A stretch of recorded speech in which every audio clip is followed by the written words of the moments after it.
ترجع أصول العثمانيين إلى قبائل الترك، والذين كان موطنهم الأصلي في آسيا الوسطى. خلال القرن الثالث عشر الميلادي تعرض شرق العالم الإسلامي لهجمات المغول الشرسة بقيادة جنكيز خان وخلفائه، فاضطرت قبائل الترك تحت ضغط المغول للنزوح من وسط آسيا إلى الأناضول.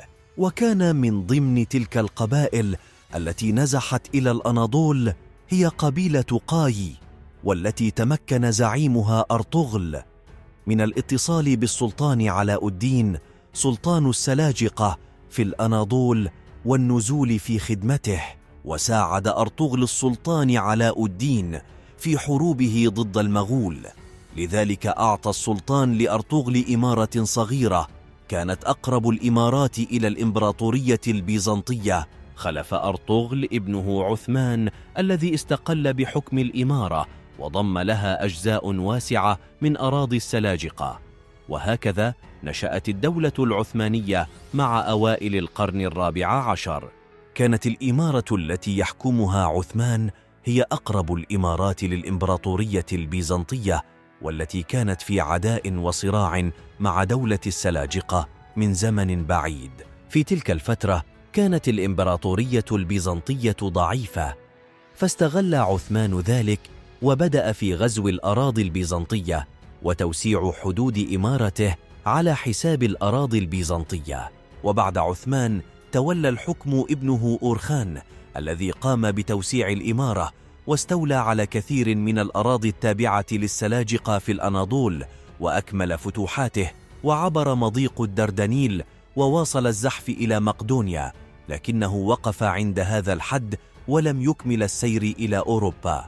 أنشأ أورخان جيش نظامي جديد عرف باسم الإنكشارية، وكان هذا الجيش قوي جدا ومكون من أبناء البلاد المفتوحة. وفي عهد مراد الأول ابن أورخان جهز حملة ضخمة لغزو أوروبا، لكن في البداية استولى على مدينة أديرنا وجعلها عاصمة جديدة للدولة، وجعلها قاعدة لحملاته العسكرية على أوروبا. تمكن مراد الأول من غزو صربيا وبلغاريا، وأجبر الإمبراطور البيزنطي على دفع الجزية له، ومات أثناء حصار مدينة صوفيا عاصمة بلغاريا. بعد مراد الأول تولى ابنه بايزيد الصاعقة، ونجح بايزيد في إتمام غزو بلاد اليونان، وجرد الإمبراطورية البيزنطية من كل ممتلكاتها، ولم يبقى لها إلا عاصمتها القسطنطينية فقط.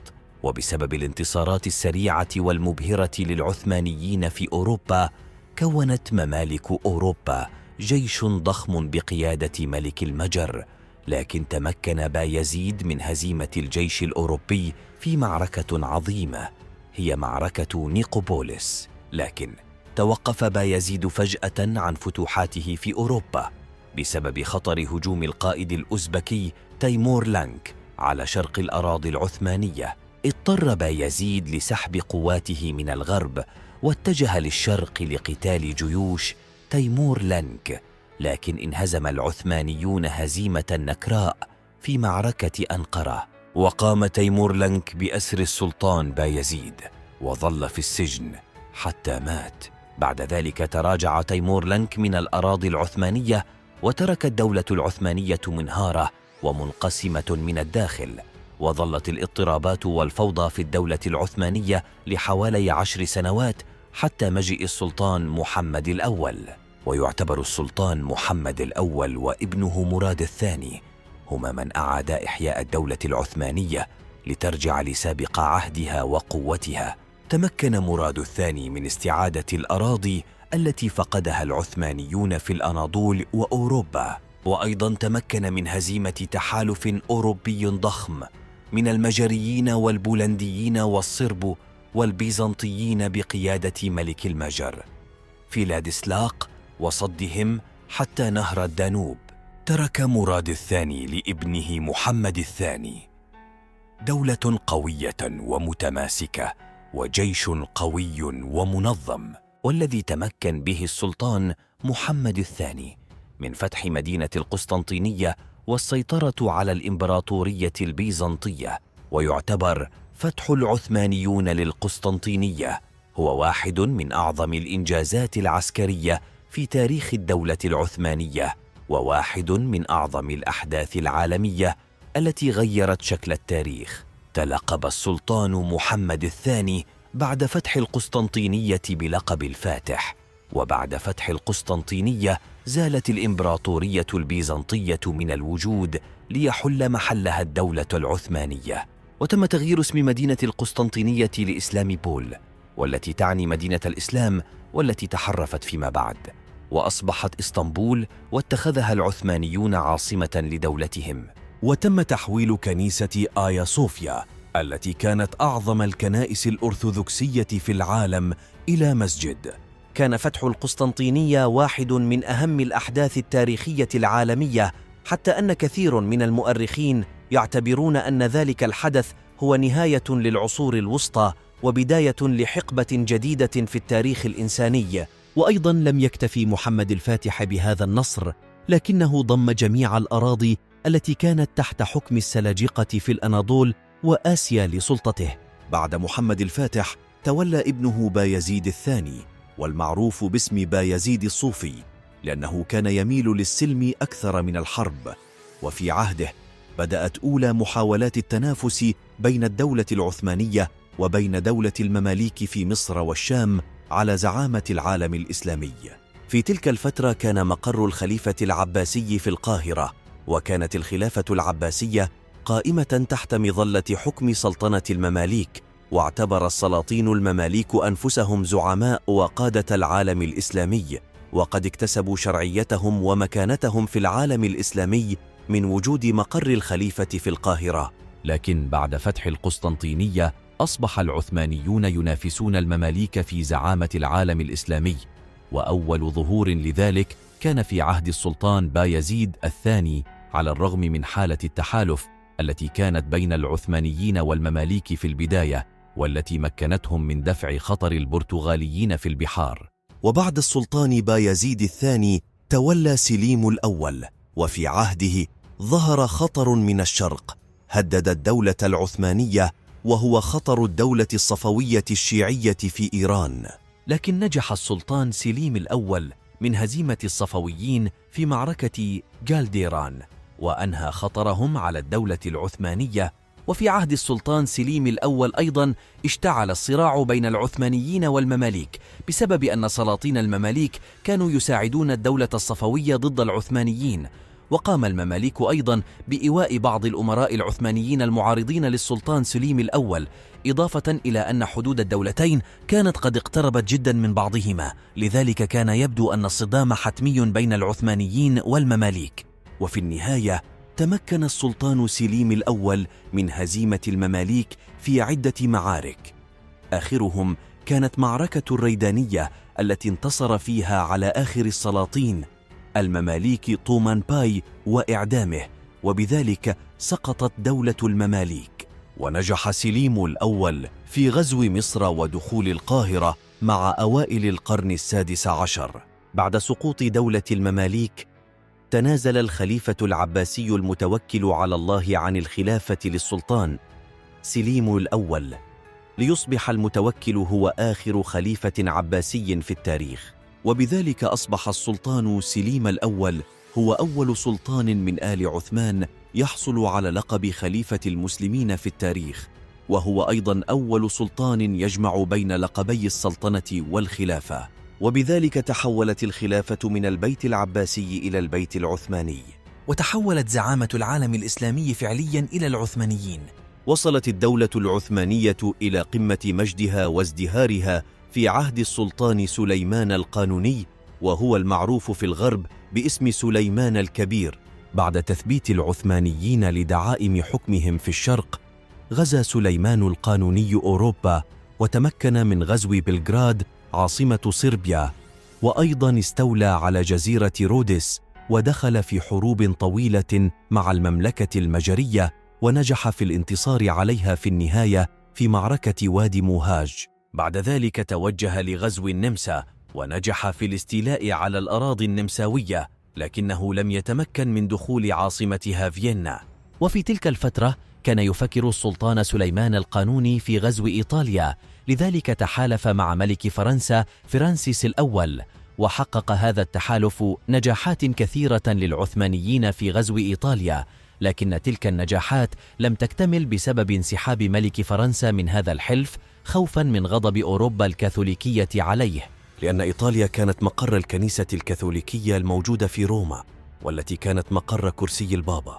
ومع قوة العثمانيين البرية كان لديهم واحد من أقوى الأساطيل في العالم، واشتهر هذا الأسطول في التاريخ بالقائد خير الدين برباروس، الذي كان له الكثير من الانتصارات في البحر المتوسط على أقوى الأساطيل الأوروبية مثل الأسطول الإسباني وأسطول البندقية. ونجح هذا الأسطول في إخضاع سواحل شمال إفريقيا والسيطرة على الملاحة في البحر المتوسط.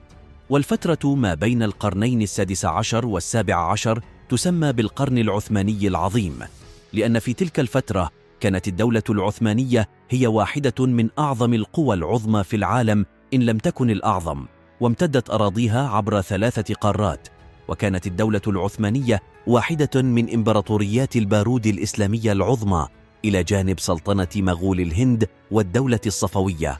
لكن مع نهاية القرن السابع عشر بدأت الدولة في الضعف، والفترة منذ نهاية القرن السابع عشر إلى منتصف القرن الثامن عشر حكم فيها حوالي 15 سلطان عثماني. وفي تلك الفترة انحصرت الفتوحات في أوروبا، وانشغل السلاطين في صراعاتهم الداخلية على السلطة، وظهرت قوى أوروبية جديدة هددت حدود الدولة العثمانية مثل روسيا القيصرية والإمبراطورية النمساوية. أيضاً أدى وصول الإسبان والبرتغاليين ومن بعدهم الإنجليز والفرنسيين للقارة الأمريكية إلى تطور وغنى تلك الممالك الأوروبية وزيادة قوتهم وثرواتهم بشكل كبير. وتحولت تلك الممالك الأوروبية لإمبراطوريات عظمى عابرة للقارات. أدت ثروات القارة الأمريكية إلى تفاوت كبير في القوة بين ممالك أوروبا وأي قوة إسلامية في الشرق. لم تتمكن الدولة العثمانية على الرغم من قوة أسطولها من الوصول للقارة الأمريكية بسبب بعدها عن شواطئ المحيط الأطلسي، إضافة إلى عداء العثمانيين مع العلويين في المغرب. خلال القرنين الثامن عشر والتاسع عشر بدأت الدولة العثمانية في الانحدار السريع، وأصبحت تسمى برجل أوروبا المريض. وبدأت تظهر الحركات الانفصالية القائمة على العرقية والطائفية مثل ثورة اليونان والحركة الوهابية في الحجاز. وأيضا في تلك الفترة ظهر محمد علي باشا والي مصر، الذي استقل بحكم مصر والشام والحجاز، وحارب الدولة العثمانية، وكاد أن يصل لقلب الدولة العثمانية لولا تدخل القوة الأوروبية وإيقافه، لأن القوى الأوروبية مثل إنجلترا وفرنسا كانت تريد أن تظل الدولة العثمانية على حالها ضعيفة، وأيضا لن تكن لتسمح بنهوض قوة إسلامية جديدة لتحل محل الدولة العثمانية. انتزعت روسيا كثير من أراضي الدولة العثمانية في آسيا، كما فقدت الدولة العثمانية كثير من ممتلكاتها في أوروبا في حروبها مع النمساويين والمجريين والبلغار واليونانيين. وفي تلك الفترة ظهرت في الدولة العثمانية النزعة القومية التركية والتعصب لكل ما هو تركي. وفي مقابل ذلك بدأت تظهر النزعات القومية الأخرى مثل العرب والأرمن والشركس واليونانيين وغيرهم، والذين أرادوا الاستقلال عن الدولة العثمانية. وأيضا نشأت الحركات القومية والمدنية التركية مثل حركة الاتحاد والترقي، التي توغلت في مؤسسات البلاد وتحكمت في الجيش، وأصبحت هي الحاكم الفعلي للبلاد. وبدأ انهيار الدولة العثمانية عندما اشتعلت الحرب العالمية الأولى، ودخل العثمانيون الحرب إلى جانب ألمانيا القيصرية والإمبراطورية النمساوية المجرية ضد دول الحلفاء، وهم إنجلترا وفرنسا والإمبراطورية الروسية. خلال الحرب العالمية الأولى أقنع الإنجليز الشريف حسين ملك الحجاز بالثورة ضد الدولة العثمانية في مقابل وعدهم بإقامة دولة عربية كبرى تحت حكم الأشراف، تضم الحجاز وبلاد الشام والعراق، وتكون فيها الخلافة الإسلامية. وبذلك قامت الثورة العربية الكبرى بقيادة الشريف حسين ضد العثمانيين، والتي أضعفت من قوة الدولة العثمانية.